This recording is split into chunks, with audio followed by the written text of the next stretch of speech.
एक गांव में एक बड़ा साहूकार रहता था। वह साहूकार बहुत पैसे वाला था। आसपास के कई गांव में उसका बड़ा नाम था, लेकिन वह एक घमंडी आदमी था। उसे अपने पैसों का, अपने रुतबे का और अपने नाम का बड़ा ही घमंड था। वह अपने नाम को बनाए रखने के लिए बहुत ज्यादा सोचता था और बिना किसी के भावनाओं की कद्र किए वो सब करता था जो उसे लगता था कि करना चाहिए। परंतु इतने आमिर और धन दौलत होने के बाद भी साहूकार के मन में अंदर से खुशी नहीं थी, क्योंकि उसके इस धन संपदा को कोई भोगने वाला संतान न था। साहूकार को कई सालों बाद एक संतान प्राप्ति हुई थी। साहूकार ने अपने इस खुशी को मनाने के लिए अपने घर पर एक बहुत बड़ा कार्यक्रम रखा, जिसमें उसने आसपास के गांव के सभी श्रीमंत लोगों को और सिर्फ ऐसे रिश्तेदारों को जो पैसे वाले थे बुलाया था। वहीं पास के गांव में साहूकार की खुद की सगी बहन भी रहती थी, परंतु इन दिनों उसकी बहन की आर्थिक परिस्थिति कुछ अच्छी नहीं थी, इसलिए उसने अपनी सगी बहन तक को इस कार्यक्रम के लिए नहीं बुलाया था। उस साहूकार ने जिस कार्यक्रम का आयोजन किया था वह इतना भव्य था कि इस कार्यक्रम की चर्चाएं आसपास के हर गांव में होने लगी थी। और इसके अलावा उस कार्यक्रम में इतने प्रसिद्ध और श्रीमंत लोग आने वाले थे कि यह खबर उस साहूकार की बहन तक भी पहुंच गई। बहन को जब ये पता चला कि उसके भाई को आखिरकार संतान सुख प्राप्त हुआ तो उसे बहुत खुशी हुई। बहन ने सोचा कि शायद भाई गलती से उसे इस बारे में बताना भूल गया होगा और अपनों को भला कोई न्योता देता है क्या। भोली बहन ने अपने भाई के यहाँ उस कार्यक्रम में जाने की तैयारियां शुरू कर दी। जिस दिन वह कार्यक्रम था उस दिन बहन सुबह सुबह ही अपने भाई के घर जाने के लिए निकल पड़ी।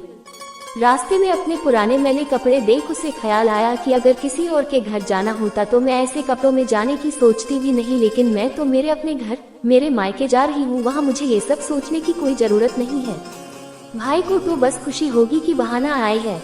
जैसे ही वह अपने मायके पहुंची, वहां का भव्य आयोजन देखकर वह बहुत ही खुश हो गई और उसे अपने भाई पर बहुत गर्व हो रहा था। वहां पर वह जल्दी से जल्दी अपने भाई को मिलकर उसकी खुशी में शामिल होना चाहती थी। वह तुरंत सीढ़ियां चढ़कर घर के अंदर प्रवेश कर गई। उसने देखा कि उसका भाई मेहमान के तौर पर आए सभी धनाढ्य, अमीर और नामी गिरामी लोगों का स्वागत करने में व्यस्त है। बहन जैसे ही अपने भाई की तरफ उससे मिलने के लिए बढ़ी, उसके भाई की नजरें उस पर पड़ गई और अपनी बहन को ऐसे मैले पुराने कपड़ों में देखकर भाई ने उससे मिलना तो दूर बल्कि तुरंत ही बहाना बनाकर वहां से निकल गया। बहन ने सोचा इतने लोगों में बेचारा अकेला भाई क्या क्या करे, जरूर उसे कुछ काम याद आया होगा, इसलिए वहां से चला गया होगा। बहन बाद में अपनी भाभी से मिलने गई। भाभी ने उसका स्वागत किया और उसे खाना खाने के लिए आग्रह किया। बहन ने सोचा ठीक है, पहले खाना खा लेती हूँ, फिर बाद में आराम से भाई से मिल लूंगी। बहन खाना खाने के लिए पंगत में बैठी। साहूकार भाई ने देखा कि अपने सभी धनवान मेहमानों के बीच उसकी गरीब बहन बैठी हुई। सभी कीमती पोशाक पहने लोगों के बीच उसकी बहन जो पुराने मेले कपड़े पहनकर बैठी थी, यह साहूकार से देखा नहीं गया। उसने अपनी बहन को अपने पास बुलवाया, भला बुरा सुनाया और वहां से जाने के लिए बोला।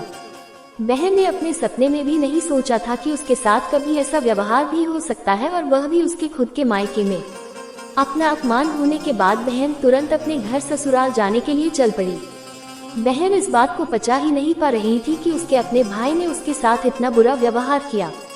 उसकी आंखों से आंसू नहीं थम रहे थे। रास्ते में उसे अपनी पुरानी दोस्त मिली। उस दोस्त ने उसे रोने का कारण पूछा।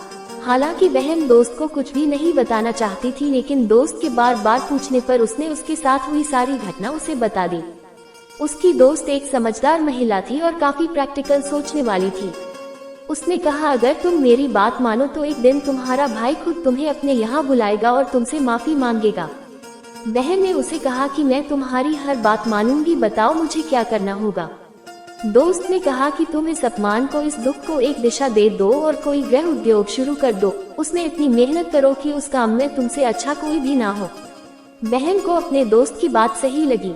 उसने घर पहुंचकर अपने आंसू पोंछकर उसी दिन से एक गृह उद्योग शुरू किया।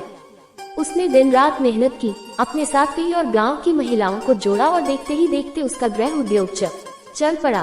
कुछ ही सालों में आसपास के 50 गांव में उसका नाम और रुतबा काफी बढ़ गया और अब वह पैसों के मामले में अपने भाई से भी ज्यादा बड़ी बन गई।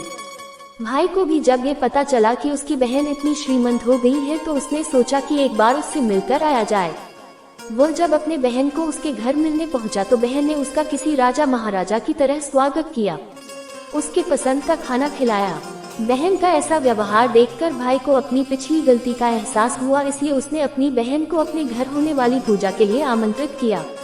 कुछ ही दिनों बाद बहन अपने भाई के यहाँ उस पूजा के लिए पहुँच गई। जैसे ही बहन अपने भाई के घर पहुंची, उसका भाई उसके स्वागत के लिए दरवाजे में ही खड़ा था। बहन अपने महंगी गाड़ी में आई थी। उसने बहुत कीमती साड़ी और उससे भी ज्यादा कीमती गहने दागिने पहन रखे थे। बहन का ऐसा ठाट बात देखकर सिर्फ भाई नहीं बल्कि उसका पूरा गांव दंग रह गया। भाई दौड़कर आया और बहन की गाड़ी का दरवाजा खोलकर उसे बाहर आने के लिए कहा और बड़े प्यार से उसे पूजा का प्रसाद ग्रहण करने के लिए बुलाया। बहन को इस बार 12 पकवान परोसे गए थे। चांदी की थाली में उसे खाना दिया गया था। वह साथ में एक सोने की चम्मच भी रखी गई थी। उसके बैठने के लिए बेशकीमती पाट रखा गया था। बहन को ये सब देखकर उसके वह पुराने दिन याद आ गए जब भाई ने उसे बिना खाना खिलाए ही भला बुरा कहकर वापस लौटा दिया था। बहन खाना खाने के लिए तो नहीं बैठी, लेकिन उसने अपने सारे कीमती दागिने और जेवर उतारकर उस थाली के सामने रख दिए और खाने में से कुछ निवाले उन दागिना पर रख दिए। बहन का ऐसा व्यवहार देखकर सभी हैरान थे। किसी को नहीं समझ में आ रहा था कि बहन ऐसा क्यों कर रही है। आखिर वह क्यों उन जेवरों को खाना खिला रही है। जब सभी ने उससे पूछा कि वह क्यों ऐसा कर रही है, तब बहन ने सबके सामने बताया कि आज जो उसका इतना मान सम्मान हो रहा है वह दरअसल उसका नहीं, उसके इन्हीं कीमती दागिनों और कपड़ों का हो रहा है। क्योंकि मैं तो अभी भी वही पुरानी साहूकार की बहन ही हूँ। अगर कुछ बदला है तो वह मेरी परिस्थिति है, मेरे कपड़े और गहने हैं। भाई ने अपनी गलती का एहसास होने पर इस बार अपनी बहन के पैर पकड़कर माफी मांगी। बहन जो पहले भी अपने भाई से निस्वार्थ प्रेम करती थी, उसने अपने भाई को माफ कर दिया और उसे गले से लगा लिया। दोस्तों, ऐसे सिर्फ हमारे जीवन को सरल बनाने के लिए है, जबकि रिश्ते जीवन में मिले किसी वरदान की तरह है। अगर उन्हें सच्चे मन से और निस्वार्थ भाव से निभाए जाए।